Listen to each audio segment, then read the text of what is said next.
ஆண்டவராகிய இயேசு கிறிஸ்துவின் நாமத்தில் உங்கள் அனைவருக்கும் புதிய மாதத்தின் காலை வேளையிலே வாழ்த்துக்களை கூறிக்கொள்கிறேன். ஒரு மாதம் எப்படி போனதென்று தெரியவில்லை அல்லவா? புதிய வருஷத்திலே முதல் மாதத்தை நாம் கடந்து 2வது மாதத்தின் முதல் நாளிலே நாம் வந்திருக்கிறோம். ஆண்டவராகிய இயேசு கிறிஸ்து தாமே இந்த மாதம் முழுவதும் நம் அனைவரையும் காத்து நடக்க அவருடைய சமூகத்திலே நம்மை தாழ்த்தி ஒப்படைப்போம். இந்த நாளிலும் கூட, இந்த மாதத்தில் கூட கூடுமான வரைக்கும் அவரை நோக்கி பார்த்தலின் ஆசீர்வாதத்தை குறித்து நாம் பார்க்கலாம். தலைகளை தாழ்த்தி நாம் ஜெபிப்போம்.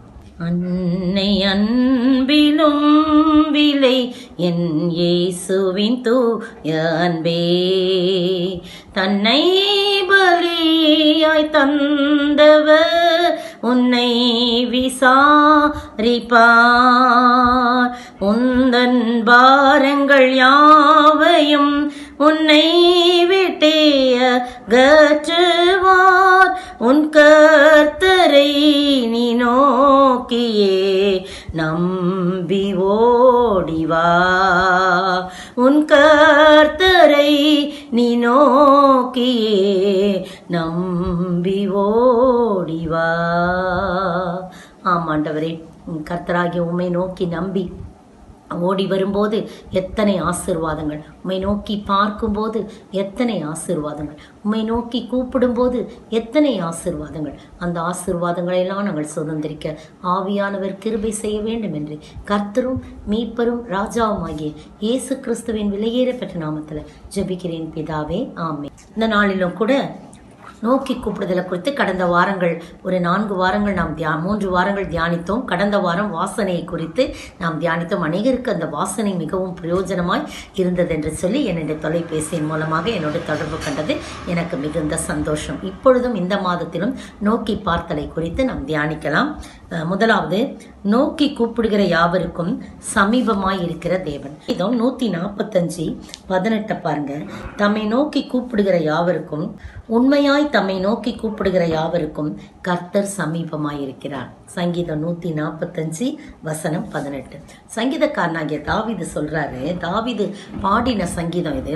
அவர் சொல்றாரு, உம்மை நோக்கி கூப்பிடுகிற அவருக்கும், உண்மையாய் உம்மை நோக்கி கூப்பிடுகிற அவருக்கும் நீங்க சமீபமா இருக்கிறீங்க, நீங்க கிட்டக்க எங்களோட நெருங்கி இருக்கிறீங்க ஆண்டவரே அப்படின்னு சொல்லி அவர் சொல்றார். எத்தனையோ பேர் இன்றைக்கு தெய்வத்தை தேடி காடுகளிலும் மலைகளிலும் குகைகளிலும் பல கோவில்களிலும் அலைந்து திரிந்து கொண்டிருக்கிறார்கள். ஆனால் நம் ஆண்டவரை இருக்கின்ற இடத்திலேயே அவரை நோக்கி கூப்பிடும்போது அவர் நம்ம கிட்ட வந்துடுறாராம். நம்ம தெய்வத்துக்கிட்ட போறதை காட்டிலும் தெய்வம் நம்ம கிட்ட வந்துட்டா எவ்வளவு பெரிய சந்தோஷம் பார்த்தீங்களா? அப்படிப்பட்ட ஆண்டவர் தான் நம்முடைய ஆண்டவர். உபாகமம் 4:7 இந்த வசனம் எனக்கு ரொம்ப பிடிச்சிச்சு. நம்முடைய தேவனாகிய கர்த்தரை நாம் தொழுது கொள்ளுகிற போதெல்லாம் அவர் நமக்கு சமீபமாய் இருக்கிறது போல, தேவனை இவ்வளவு சமீபமாய் பெற்ற ஜனங்கள் பாருங்க, வேறே பெரிய ஜாதி எதுன்னு கேட்கிறார். மோசே சொல்ற உபாகமத்துல சொல்லப்பட்டிருக்கு, தேவனை இவ்வளவு சமீபமாய் பெற்ற வேறே ஜாதி யார் இருக்க முடியும் நம்மை தவிர. இவ்வளவு அருமையான வார்த்தை பார்த்தீங்களா? அப்போ யாருக்கு அவர் சமீபமா இருக்கான்னா, உண்மையாய் தம்மை நோக்கி கூப்பிடுகிற யாவருக்கும் அவர் சமீபமாய் இருக்கிறார். 19ஆம் வசனம் பாருங்க. 18 வாசம் 19ஆம் வசனம். அவர் தமக்கு பயந்தவர்களுடைய விருப்பத்தின்படி செய்து அவர்கள் கூப்பிடுதலை கேட்டு அவர்களை ரட்சிக்கிறார் என்று சொல்லப்படுகிறது. சமீபமாய் இருக்கிறார் சொன்னோன்னே எனக்கு ஒரு சம்பவம் ஞாபகம் வருகிறது. லூக்கா எழுதின சுவிசேஷம் 18ஆம் அதிகாரத்துல நீங்க பாத்தீங்கன்னா, அங்கே 2 மனுஷர்கள் போய் ஜெபம் பண்ண ஆலயத்துக்கு போறாங்க. அப்படி போகும்போது என்ன நடக்குது அப்படின்னு சொல்லும் போது, 18ஆம் அதிகாரத்துல 2 மனுஷர் ஜெபம் பண்ணும்படி தேவாலயத்துக்கு போறாங்க. அதுல ஒருத்தன் பரிசேயன், ஒருவன் ஆயக்காரன் அப்படின்னு சொல்லி போடப்பட்டிருக்குது. அதுல என்ன அப்படின்னு சொல்லும்போது, அந்த ஆயக்காரன் தூரத்துல நிற்கிறான், பரிசேயன் கிட்டக்க ஆல்டர்கிட்டயே போய் நிக்கிறான்னு என்ற மாதிரி தான் நீங்க கற்பனை செஞ்சு பார்க்கணும். இந்த வசனம் அப்படிதான் சொல்லுது. அவன் போய் நின்னுக்கிட்டு ஆண்டவர்கிட்ட ஒரு ஜெபம் செய்யறான்.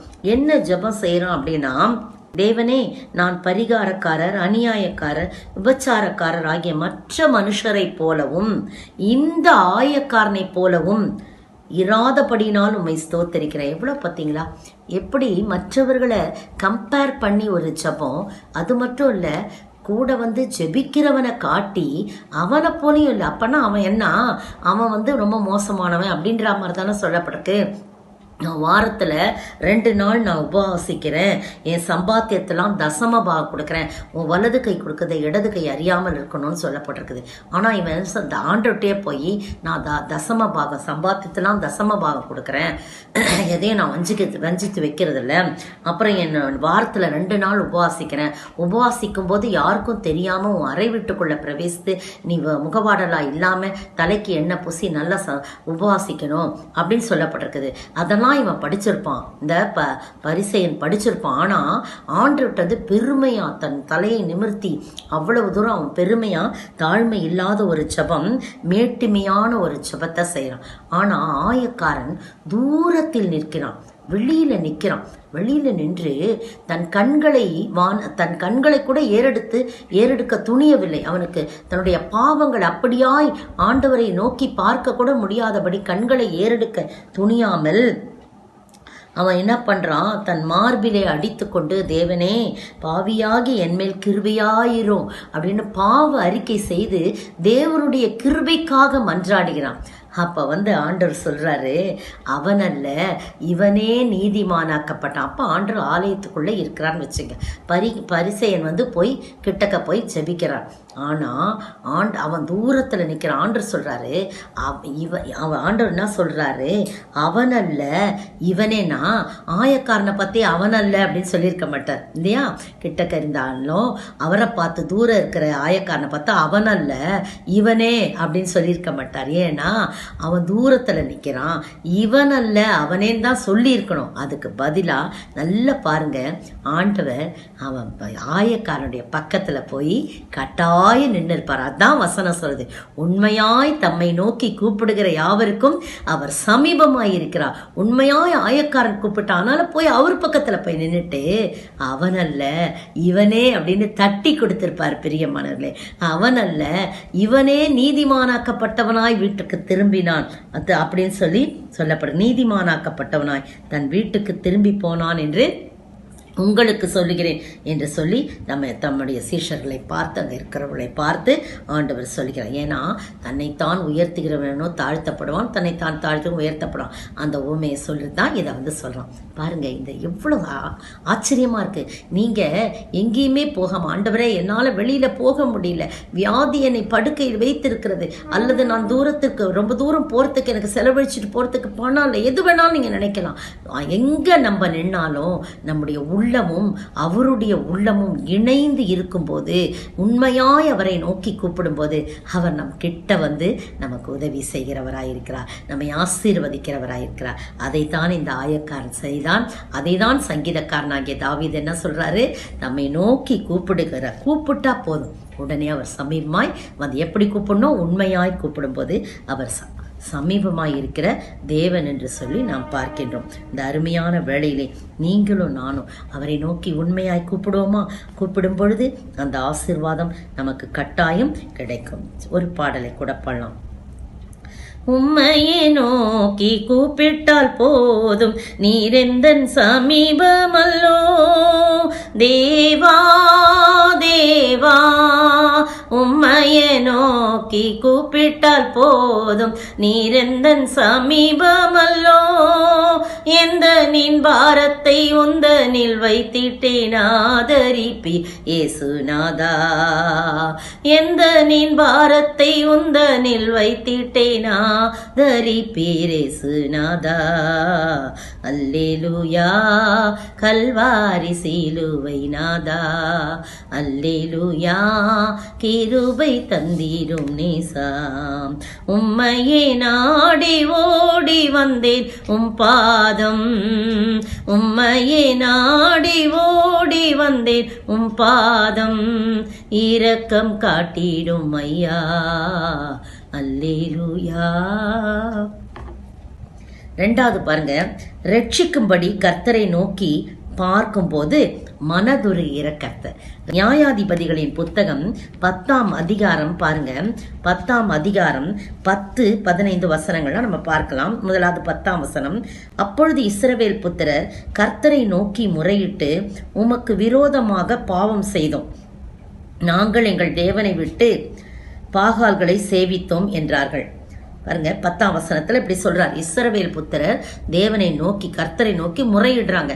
நாங்க தேவனை விட்டு எங்களுடைய தேவனை விட்டு பாகால்களை எல்லாம் பின்பற்றினோம் என்று சொல்றாங்க. நீங்க அந்த 10ஆம் அதிகாரத்தை நீங்க வாசித்து பார்த்தீங்கன்னா ரொம்ப கஷ்டமா இருக்கும். அதை பார்க்கும்போது இஸ்ரவேல் புத்திரர் மறுபடியும் கர்த்தரின் பார்வைக்கு பொல்லாப்பானதை செய்யறாங்க. கொஞ்ச நாளைக்கு நல்லா இருப்பாங்க, அதுக்கு பிறகு என்ன பண்ணுவாங்க, அந்த வழி நடத்தினவர் இறந்து போயிட்டான்னா திரும்ப பழைய நிலையில போய் கெட்ட காரியங்கள்லாம் அவங்க செய்யறாங்க. அந்த 6ஆம் வசனம் வாசிக்கிறேன், மறுபடியும் கர்த்தரின் பார்வைக்கு பொல்லாப்பு செய்து கர்த்தரை சேவியாமல் அவரை விட்டு போய் பாகால்களையும் அஸ்தரோத்தையும் சீரியாவின் தேவர்களையும் சீதோனின் தேவர்களையும் மோவாபின் தேவர்களையும் அம்மோன் புத்திரர் தேவர்களையும் பெலிஸ்தரின் தேவர்களையும் சொல்லி ஒரு 6 விதமான தேவர்களை அவர்கள் பின்பற்றாங்க. அப்போ கர்த்தருக்கு இஸ்ரவேல் மேல ரொம்ப கோபம் உண்டாகி அவர் என்ன செய்யறாரு, அம்மோன் புத்திரர் கையில அவங்கள விற்று போடுறாரு. எவ்வளோ ஒரு பரிதாபமான நிலைமை. அவங்க அடிமைத்தனத்திலிருந்து, எகிப்தின் அடிமைத்தனத்திலிருந்து சுதந்திரமாய் மீட்டு கொண்டு வந்த ஜனங்களை எத்தனை தடவை விற்று போடுறார், எத்தனை தடவை அந்நியர் கையில் ஒப்படைக்கிறார். கோபத்தினால இவர்கள் நம்ம இப்படிலாம் அழைச்சிட்டு வந்தோம், இப்படிலாம் செஞ்சுட்டாங்களேன்னு சொல்லிட்டு கோபத்தினாலே விற்று போட்டார் என்று அந்த வசனம் சொல்லுது. எவ்வளோ பயங்கரம் பாருங்க. விற்று போட்டார். 7ஆம் வசனத்துல பெலிஸ்தர் கையிலும் அம்மோன் புத்திரர் கையிலும் அவரை இஸ்ரவேலரை விற்று போட்டார் என்று சொல்லப்பட்டிருக்குது. அப்போ அந்த வருஷம் முதற்கொண்டு கிட்டத்தட்ட 18 வருஷம் அம்மோன் புத்திரரும் அம்மோனியரும் என்ன பண்றாங்க, பெலிஸ்தியரும் அவங்கள ரொம்ப நெருக்கி ஒடுக்குனாங்களாம். அதை பாருங்க, 8ஆம் வசனம் கடைசி பகுதி, இஸ்ரவேல் புத்திரரை எல்லாம் நெருக்கி ஒடுக்கினார்கள். அப்பதான் இவங்க கூப்பிடுறாங்க, ஆண்டவரே நாங்க பாவம் செஞ்சுட்டோம்ப்பா, எங்களை மன்னிங்க, எங்களை ரட்சிங்க, என்னுடைய தேவனை எங்களுடைய தேவனை விட்டு அதெல்லாம் நாங்கள் சேவிச்சோம், ஆனால் கடைசியில் அவங்க எங்களை நெருக்கி ஒடுக்குறாங்களேன்னு சொல்லி கூப்பிடுறாங்க. அப்போ கர்த்தர் இஸ்ரவேல் புத்திரரை நோக்கி, உங்களை நான் எப்படியெல்லாம் நான் கொண்டு வந்தேன், அழகாக சொல்றாரு, எகிப்தியரும் எமோரியரும் அம்மோன் புத்திரும் பெலிஸ்தரும் எல்லார் கையிலேருந்து உங்களை விடுவிச்சு எவ்வளவு அழகா உங்களை நான் கொண்டு வந்தேன். ஆனால் நீங்களோ என்னை விட்டு தூர போனீங்க, எனக்கு ரொம்ப கோபம் முட்டினீங்க, என்னை விட்டுட்டு அந்நிய தேவர்களையெல்லாம் நீங்க சேவிச்சிங்க அப்படின்னு சொல்லிட்டு 14ஆம் வசனத்துல கோபமா சொல்றாரு, நீங்கள் போய் உங்களுக்காக தெரிந்து கொண்ட தேவர்களை, நீங்கள் போய் உங்களுக்காக தெரிந்து கொண்ட தேவர்களை நீங்க என்ன பண்ணுங்க, நோக்கி முறையிடுங்கள். ஏன்ட்டு ஏன் முறையிடுறீங்க, நீங்க தான் என்னை விட்டு போயிட்டீங்களே, நீங்க அங்க போய் நீங்க போய் வேண்டினீங்களே அந்த தேவர்களை போய் முறையிடுங்கள், அவைகள் உங்கள் ஆபத்திலே உங்களை தப்புவிக்கும் அப்படின்னு சொல்றார், ரட்சிக்க கூடும் அப்படின்னு சொன்ன உடனே திரும்பவுமா அவங்க அந்த 15ஆம் வசனத்துல திரும்ப இஸ்ரவேல் புத்திரர் கர்த்தரை நோக்கி, பாவம் செய்தோம் ஆண்டவரே, தேவரே உம்முடைய பார்வைக்கு நலமானதை எங்களுக்கு செய்யும் ஆண்டவரே கெஞ்சுறாங்க, இன்றைக்கு மாத்திரம் எங்களை ரட்சித்தருளும் என்று சொல்லி அந்நிய தெய்வங்கள்லாம் விலக்கி விட்டுட்டு கர்த்தருக்கு ஆராதனை செய்தாரலாம். அதை பார்த்து 16ஆம் வசனம் பின்பகுதி பாருங்க, அப்பொழுது அவர் இஸ்ரவேலின் வருத்தத்தை பார்த்து மனதுருகினார். இந்த போல தெய்வம் யாருங்க இருக்க முடியும்? அவர் நிக்கிரகம் செய்கிறவர் அல்ல. அவர் பாருங்க நம்முடைய அக்கிரமத்தை எல்லாம் மன்னிக்கிறார். உடனே அவர்களுடைய தம்முடைய ஜனங்களை பார்த்து, அவர்கள் வருத்தத்தை பார்த்து, அவருடைய வேதனையை பார்த்து மனதுருகிற ஆண்டவராய் இருந்தாராம். மனதுருகி அவர்களை ரட்சித்தார் என்று சொல்லி பின்பகுதியில் நம்ம அப்புறமா அதை படிச்சு பாருங்க. இந்த அருமையான வேளையில நீங்களும் நானும் அவரை விட்டு எத்தனையோ முறையிலே தூர போயிருக்கிறோம், எத்தனையோ முறை அவரை கோபப்படுத்தி இருக்கிறோம், எத்தனையோ முறை அவருக்கு பிடித்தமில்லாத காரியத்தை செய்திருக்கிறோம் பிரியமானவர்களே. ஆனால் அவரிடத்திலே ரட்சிக்கும்படி கெஞ்சும் போது, அவரை நோக்கி பார்க்கும் போது அவர் மனதுருகிற ஆண்டவராய் இருக்கிறார். எனவே அது மட்டும் இல்ல, நீங்க நினிவே மக்களை பாருங்க, நினிவே மக்களை அழிக்க வேண்டும் என்று சொல்லி யோனா தீர்க்கதரிசி மூலம் போய் சொல்றாங்க. ஆனா என்ன நடந்தது? அந்த ஜனங்கள் தங்களுடைய பாவங்கள்லாம் அறிக்கை செய்து அழுது புலம்பி உபவாசிக்கும் போது ஆண்டவர் பரிதபிக்கிற ஆண்டவராய் இருக்கிறார். இந்த ஜனங்களுக்காக நான் பரிதபியாமல் இருப்பேனோ என்று சொல்றார். மனஸ்தாபப்படுகிறவராய் இருக்கிறார். அது மட்டும் இல்ல, பரிதாபம் கொள்ளுகிற தேவனாய் இருக்கிறார். மோசே கொண்டு இந்த ஜனங்களை நான் அழிச்சிருவேன், வணங்கா கழுத்துள்ள ஜனம், இவங்க கன்று கொட்டி அதை இதை சேவிக்கிறாங்க அப்படின்னு சொல்லும்போது, மோசே ஜெபிக்கும் போது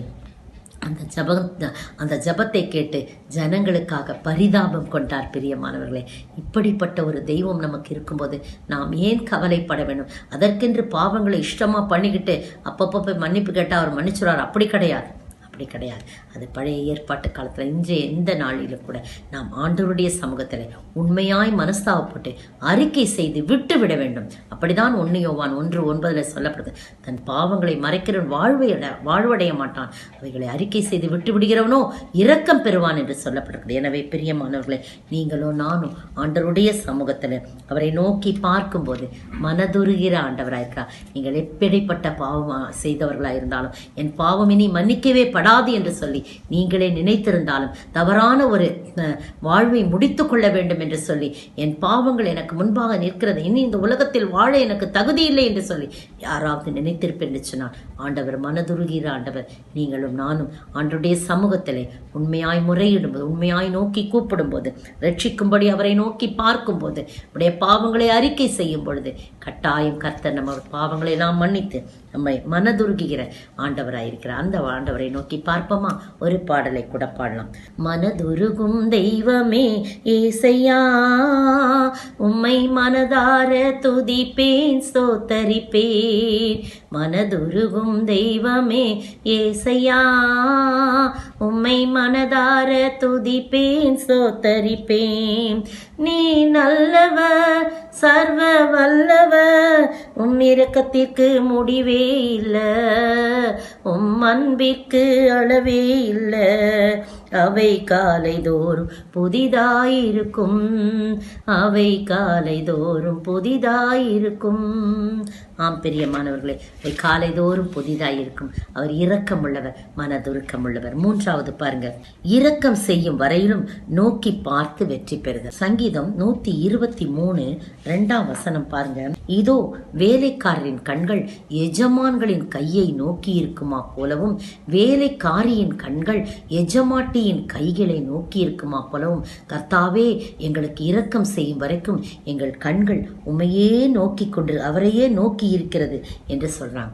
அப்புறம் பார்த்தீங்கன்னா அடுத்த வசனம், எங்களுக்கு இறங்கும் கர்த்தாவே எங்களுக்கு இறங்கும், நிந்தனையினால் மிகவும் நிறைந்திருக்கிறோம் அப்படின்னு சொல்லி அடுத்த வசனமும் அதே மாதிரிதான். சுகஜீவிகளுடைய நிந்தனையினாலும் அகங்காரிகளுடைய இகழ்ச்சியினாலும் எங்கள் ஆத்துமா மிகவும் நிறைந்திருக்குன்னு சொல்லி சங்கீதக்காரன் இந்த பாடலை பாடுறார். பாருங்க, எது வரைக்குமா இந்த பாருங்க, அதை விடாப்படியா தொடர்ந்து அவரை நோக்கி செபிக்கணுன்றதுக்காக, அவரை நோக்கி பார்க்கறதுக்கு எப்படிப்பட்ட ஓமை, வேலைக்காரருடைய கண்களும் எஜமான்களுடைய கைகளும், வேலைக்காருடைய கண்களும் எஜமாட்டியுடைய கைகளையும் ஓமையாக சொல்லப்பட்டிருக்கிறது.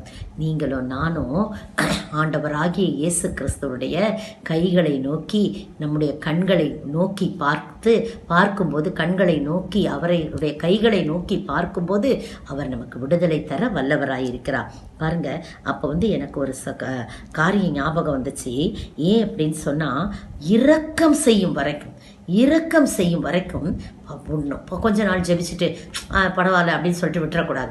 அவர்கிட்ட பதில் வர வரைக்கும், அவரிடத்துல இரக்கம் பெற வரைக்கும் அவரை நோக்கி நாம் ஜெபிக்க வேண்டும், நோக்கி பார்க்க வேண்டும். மத்தேயு எழுதின சுவிசேஷம் 15ஆம் அதிகாரத்துல நமக்கெல்லாம் தெரிஞ்ச ஒரு கேரக்டர் தான்.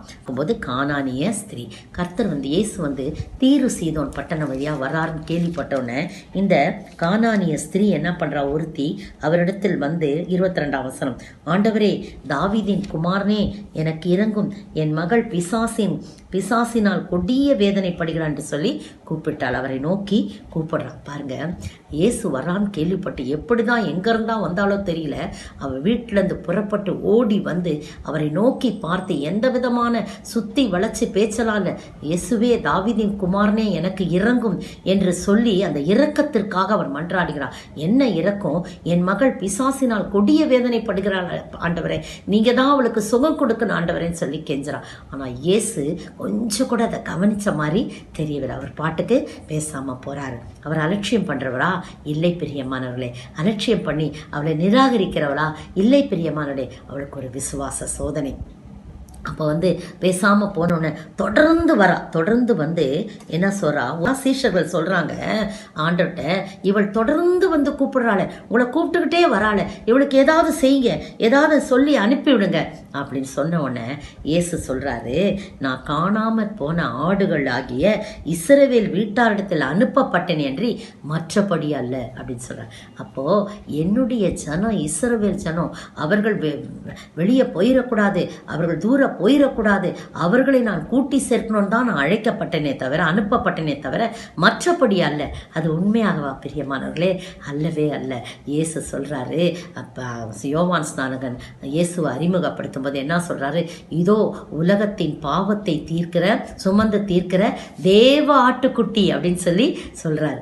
அப்போ இஸ்ரவேல் பாவத்தை சுமந்து தீர்க்கிற தேவ ஆட்டுக்குட்டின்னு சொல்லி இருக்கலாமே.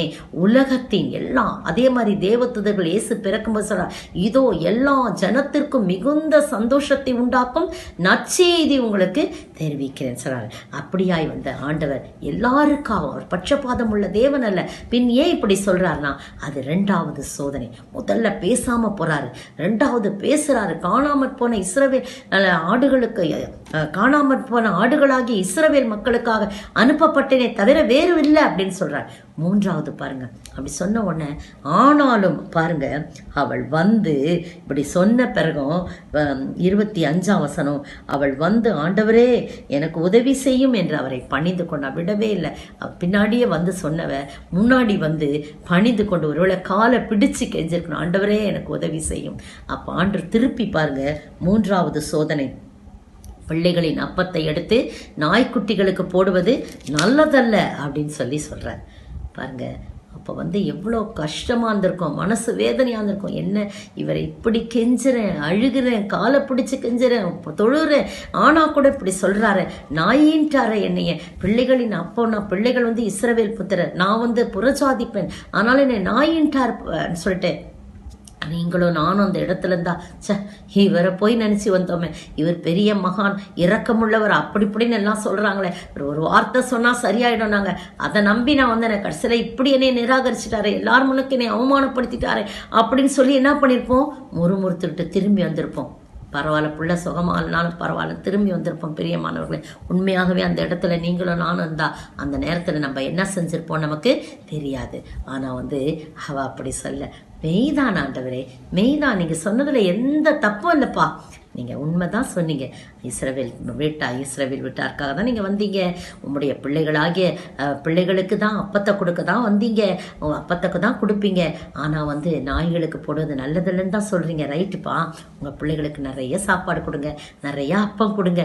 ஆனால் இப்போ அவள் சொல்கிற பாருங்க, அவள் சொல்கிறான், மெய்தான் ஆண்டவரே, ஆகிலும் நாய்க்குட்டிகள் தங்கள் எஜமான்களின் மேஜிலிருந்து விழும் துணிக்கைகளை தின்னுமே. உங்களுடைய மேஜை கீழே இருக்கிற நாய்க்குட்டி தானா? ஒத்துக்கிறேன்ப்பா, அந்த மேஜையிலிருந்து பிள்ளைங்க சாப்பிடுது இல்லையா, அந்த துணிக்கையில கீழே விடும் இல்லையா, அந்த துணிக்கைகளை தின்னுமே அப்படின்னு சொல்றா. ஒரு சின்ன துணிக்கை கொடுங்க, அந்த சின்ன துணிக்கையாகிய ஒரு வார்த்தையினால என் மகளை சுகமாக்குங்க ஆண்டவரே. உங்க பிள்ளைகளுக்கெல்லாம் நிறைய செய்யுங்க, ஆனா என் மகளுங்க கொடிய வேதனை படுகிறாள் இயேசுவே, அவளுக்கு ஒரு சின்ன துணிக்கையை கொடுங்கன்னு அப்படியே ஆண்டவருடைய உள்ளம் நெகிழ்ந்தது. பிரியமானே, அவர் அதை எக்ஸ்பெக்ட் பண்ணவே இருந்திருக்க மாட்டாரு. அவளுடைய உள்ளம் அப்படியே உருகிச்சு ஆண்டவருடைய உள்ளம். அவர் சொல்றாரு, இயேசு அவளுக்கு பிரதியுத்தரமா, இதுவரைக்கும் மறைமுகமா பேசிட்டு இருந்தவர் நேரா பேசுறாரு. ஸ்ரீயே, உன் விசுவாசம் பெரியது, நீ விரும்புகிறபடி உனக்கு ஆக கடவுது என்றாள். அந்நேரமே அவள் மகள் ஆரோக்கியமானாள். போய் பார்க்குறா, அழகா அவங்க மகள் நல்லா இருக்கிறா. அவர் இயேசு சொன்ன நேரம் வேலைக்காரியை வச்சுட்டு வந்திருப்பா, பார்த்துக்கோன்னு சொல்லிட்டு வந்திருப்பா இல்லையா. வீட்டுக்கு போன உடனே மக அப்பயே குணமாயிட்டா. எப்போ? அந்த நேரத்தில். அப்போ எவ்வளோ நல்ல ஆண்டவர், இவனும் எவ்வளோ விடாப்பிடியா நோக்கி இரக்கம் செய்யும் வரைக்கும் விடவே இல்லை. பணிஞ்சு குனிஞ்சி ஒத்துக்கிட்டு தாழ்மையோட அவரை நோக்கி பார்த்து கேட்கிறா. இயேசு அவளை நோக்கினான். அது வரைக்கும் அவளை நோக்காம இன்டைரக்டா பதில் சொல்லிட்டு இருந்தவர் இயேசு நோக்கினார். பிரியமானவர்களே, எனக்கு இந்த வருஷம் வாக்கு தத்தம் நான் போய் சர்ச்சில் எடுக்கும்போது இதுதான், நீ விரும்புகிறபடி உனக்கு ஆக கடவுள். அப்போ நான் நினைக்கவே இல்லை இது கானானிய பெண்ணை பார்த்து சொன்ன வார்த்தை இதுன்னு. நிறைய படிச்சிருக்கோம் நிறையா தடவை, ஆனால் அந்த நேரத்தில் எனக்கு தோணலை. ஆனால் நான் இதை படிக்கும்போது ஆஹா, நமக்கு இந்த வசனம் தானே வந்துச்சுன்னு நான் ரொம்ப அதை ஆசையோடு அந்த வசனத்தை எடுத்து நான் உறுதிப்படுத்தி கொண்டேன். பிரியமானே, உங்களுக்கும் எனக்கும் அப்படிப்பட்ட ஒரு வாக்கு கொடுக்க வல்லவராயிருக்கிறார். நான் விடக்கூடாது. இரக்கம் செய்யும் வரைக்கும், இதோ வேலைக்காரின் கண்கள் இரக்கம் செய்யும் வரைக்கும் பாருங்க, அவருடைய எஜமான்களின் கையை நோக்கி இருக்குமா போலவும் வேலைக்காரின் கண்கள் தங்களுடைய எஜமான்களின் கையை நோக்கி இருக்குமா போலவும் அவருக்கு இரக்கம் செய்வதற்கும் ஐயா உண்மையே எங்களுடைய கண்கள் நோக்கி இருக்கிறதுன்னு ஓமையாக சொல்கிறாங்க பார்த்தீங்களா? அது போல் நீங்களும் நானும் ஆண்டவரை பிடித்து கொள்ளுவோம். சோர்ந்து போக வேணாம். இன்னும் என்னென்ன காரியங்கள் நமக்கு ஜெயமில்லை, சோர்ந்து போக வேணாம். அவரை நோக்கி பார்ப்போமா? நம்முடைய கண்கள் அவருடைய கைகளை நோக்கி பார்க்கட்டும். அவருடைய கைகள் நமக்காக திறந்திருக்கிறது. அந்த ஆண்டவரை நோக்கி பார்க்கலாம். ஜெபிப்போம். இறங்குமே என் இயேசுவே, இரக்கத்தின் ஐஸ்வர்யமே, கூவி கதறியே ராவும் பகலுமே நோக்கியே கூப்பிடுவேன். கூவி கதறியே ராவும் பகலுமே நோக்கியே கூப்பிடுவேன். பிள்ளைகள் அப்பம் கிடைத்திடாதோ, பேதைகள் கேட்டிடவே, மேஜை துணிக்கைகள் தாரு மெனக்கெஞ்சும் மாந்த ஜபம் கேளுமே. மேஜை துணிக்கைகள் தாரும் எனக்கெஞ்சும் மாந்த ஜபம் கேளுமே. இறங்குமே என் இயேசுவே, இரக்கத்தில் ஐஸ்வர்யமே, கூவி கதறியே ராவும் பகலுமே கெஞ்சும் ஜபம் கேளுமே. அருமையான சாராள் நவரோஜி சிஸ்டர் பாடின பாட்டுங்க இது. அப்பயே அந்த மாதிரிலாம் ஒவ்வொரு வசனங்களாக வச்சு அவங்க பாடுவாங்க. எனக்கு ரொம்ப அவர்களுடைய பாடல்கள் ரொம்ப பிடிக்கும். பாருங்க, பிள்ளைகள் அப்பம் கிடைத்திடாதோ, பேதைகள் கேட்டிரும், மேஜை துணிக்கைகள் தாரும் என கெஞ்சும் மாந்தர் ஜபம் கிளம்பி.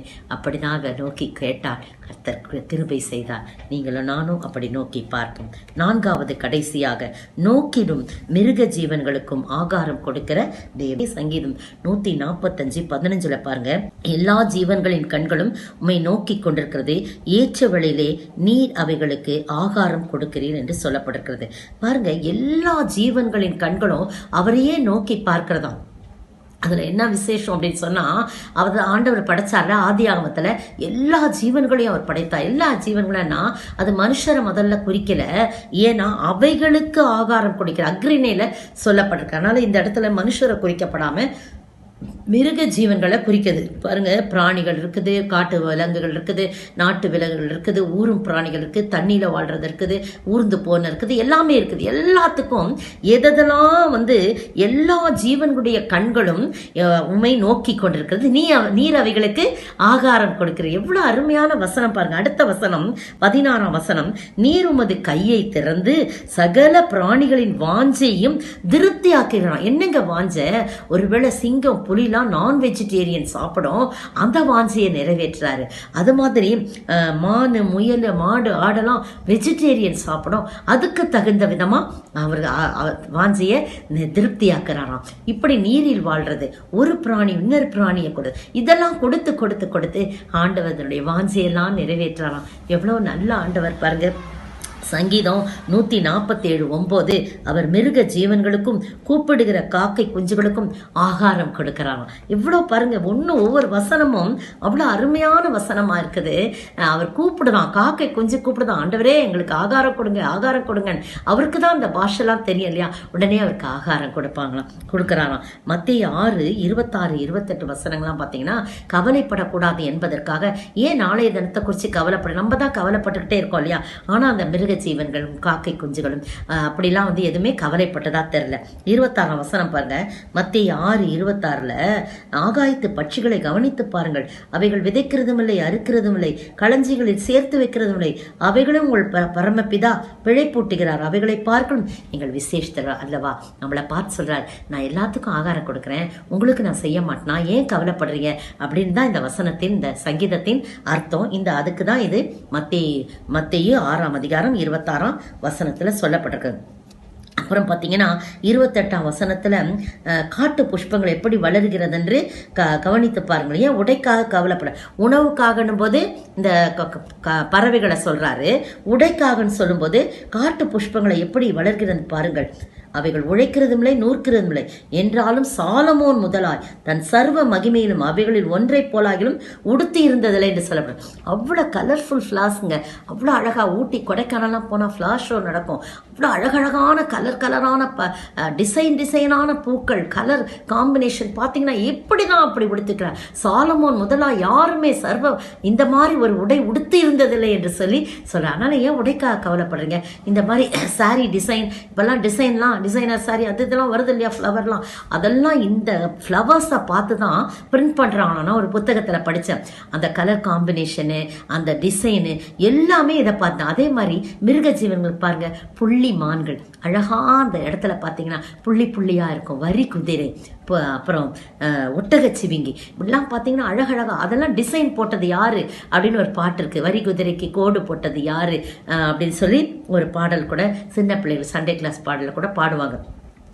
இதையெல்லாம் அழகாக நேர்த்தியாக செஞ்சு வைக்கிறவர் ஆண்டவர், நம்முடைய ஆண்டவர் நமக்கு எல்லாம் செய்ய மாட்டாரா? அதனால் கவலைப்படாதீங்க அப்படின்னு சொல்லி சொல்கிறார். இன்னொரு வசனம் கூட இருக்குது பாருங்க, லூக்கா எழுதின சுவிசேஷம் 11:11 ஞாபகம் வச்சுக்கிற விதமாக 11:11 ஒரு தகப்பன் என்ன செய்கிறாராம், உங்களில் தகப்பனாக இருக்கிற ஒருவனிடத்தில் மகன் அப்பம் கேட்டால் அவனுக்கு கல்லை கொடுப்பானோ, மீனை கேட்டால் மீனுக்கு பதிலாய் பாம்பை கொடுப்பானோ, அல்லது முட்டையை கேட்டால் அவனுக்கு தேளை கொடுப்பானோ? பொல்லாதவர்களாகி நீங்கள் உங்கள் பிள்ளைகளுக்கு நல்ல இவுகளை கொடுக்க அறிந்திருக்கும் போது பரமபிதாவன தம்மிடத்தில் வேண்டிக் கொள்ளுக்கு பரிசுத்த ஆவியை கொடுப்பது அதிக நிச்சயம் அல்லவா அப்படின்னு சொல்லப்பட்டிருக்கு. பாருங்க, ஒரு சாதாரண ஒரு தகப்பனு இதெல்லாம் செய்ய பாருங்க. ஒரு பாம்பை அப்பத்தை கேட்டா அவன் என்ன பண்ணுவான்? கல்லை கொடுப்பானோ, அல்லது மீனை கேட்டா பாம்பை கொடுப்பானோ, அல்லது இன்னொரு முட்டையை கேட்டா தேளை கொடுப்பானோ? அவன் சாதாரணமான ஒரு பொல்லாதவர்களாகி இந்த உலகத்துல வாழ்ற அவங்களே நல்லதை கொடுக்கும்போது நீங்க கேட்டா கொடுக்க மாட்டேனா? ஏன் கவலைப்படுறீங்க? வீணா உடைக்காக, உணவுக்காக, நாளை தினத்துக்காக ஏன் கவலைப்படுறீங்க? நீங்க என்ன கேட்டாலும் கொடுப்பார். மத்தேயு 7:7 கேளு பாருங்க. அதே மாதிரி லூக்கா 11:11 அப்படி வசனங்கள்லாம் ஞாபகம் வச்சு அவர் ரெண்டை நாம் கேட்கும்போது, அவரை நோக்கி பார்க்கும்போது, கூப்பிடுகிற காக்கை குஞ்சுகளுக்கு உணவளிக்கிற தேவன் பாருங்க, பறவைகளுக்கும் மிருக ஜீவன்களுக்கும் நோக்கி கொண்டிருக்கிறது, உண்மையே நோக்கி கொண்டிருக்கிறது. அவைகளுக்கெல்லாம் நீர் ஆகாரம் கொடுக்கிறீர். நீ உம்முடைய கையை திறந்து அவருடைய வாஞ்சையெல்லாம், அவைகளுடைய வாஞ்சையெல்லாம் நிறைவேற்றி. எவ்வளவு அற்புதமான வார்த்தைகள்! இதையெல்லாம் நம்ம வச்சு அவர்கிட்ட நம்ம ஜெபிக்கணும். நம்ம உறுதி வச்சுக்கிட்டு அவர்கிட்ட உரிமையோடு நம்ம ஜெபிக்கிறவளா இருக்கணும். சோர்ந்து போகக்கூடாது. இன்றைக்கு நம்ம ஒரு தீர்மானம் எடுப்போம். எப்படியாக என் ஆண்டவரை நோக்கி பார்க்கும்போது அவர் கட்டாயம் எனக்கு உதவி செய்வார். என் வாஞ்சைகளெல்லாம் தீர்ப்பார். என் கவலையெல்லாம் மாற்றுவார். வீணாக நான் கவலைப்பட்டு நான் சோர்ந்து போகாதபடி, கவலைப்படாதே மகளே, கவலைப்படாதே மகனே, என்னை பார்த்து சொல்லுகிற ஆண்டவரை நான் நோக்கி பார்க்க என்னை அர்ப்பணிக்கிறேன்னு சொல்லி அர்ப்பணிப்போமா? ஜெபிப்போம். கவலைப்படாதே மகனே, கவலைப்படாதே, கவலைப்படாதே மகளே, கவலைப்படாதே. காக்கைகளை போஷிக்கும் தேவனவர் அனுதினமும் நடத்துவார், கலங்காதே. காக்கைகளை போஷிக்கும் தேவனவர் அனுதினமும் நடத்துவார், கலங்காதே. பூக்களை உடுத்திடும் ராஜனவர் கண்மணி போல் உன்னை காத்திடுவார். பூக்களை உடுத்திடும் ராஜனவர் கண்மணி போல் உன்னை காத்திடுவார். கவலைப்படாதே மகனே, கவலைப்படாதே, கவலைப்படாதே மகளே, கவலைப்படாதே.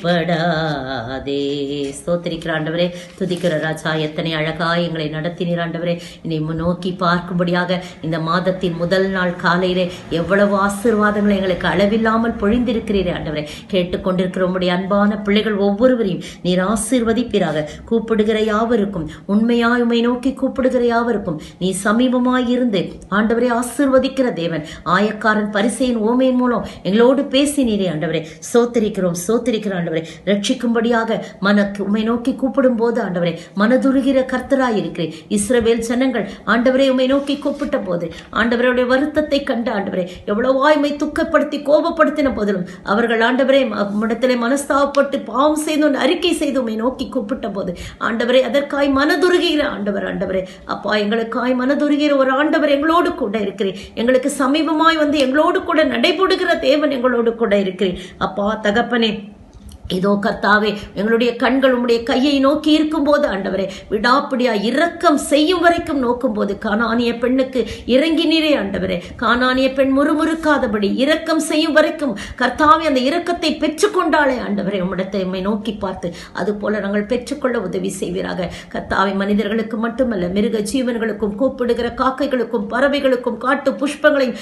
போஷித்து உடுத்தி நடத்துகின்ற ஆண்டவரே எங்களை பார்த்து சொல்லுகிறேன், கவலைப்படாதே மகனே, நான் உன்னை உடுத்து வைப்பேன், நான் உன்னை போஷிப்பேன் என்று சொல்லுகிறேன். யார் யார் இதை கேட்டுக்கொண்டிருக்கிறார்களோ ஒவ்வொருவரையும் நீர் கர்த்தாவே அவருடைய கவலைகளை மாற்றி கண்ணீரை மாற்றி அவர்களை நோக்கி பார்த்து கூப்பிடும் போது எப்படிப்பட்ட பாவமா இருந்தாலும் எப்படிப்பட்ட மீறுதலா இருந்தாலும் மன்னித்து ரட்சித்து ஆண்டவர் விடுதலை கொடுத்து அவர்களுக்கு சமீபமாயிருந்து ஆண்டவரே அவர்களுக்காக நீர் பரிதாபம் கொண்டு மனதுருகி ஆண்டவரே அவளை போஷித்து வழிநடத்த வேண்டுமாய் ஜெபிக்கிறோம். உடைய கரத்திலே ஒப்பு கொடுக்கிறோம், தாழ்த்துகிறோம். இயேசு கிறிஸ்துவின் விலையேற பெற்ற நாமத்தில் ஜெபிக்கிறேன் பிதாவே. ஆமேன்.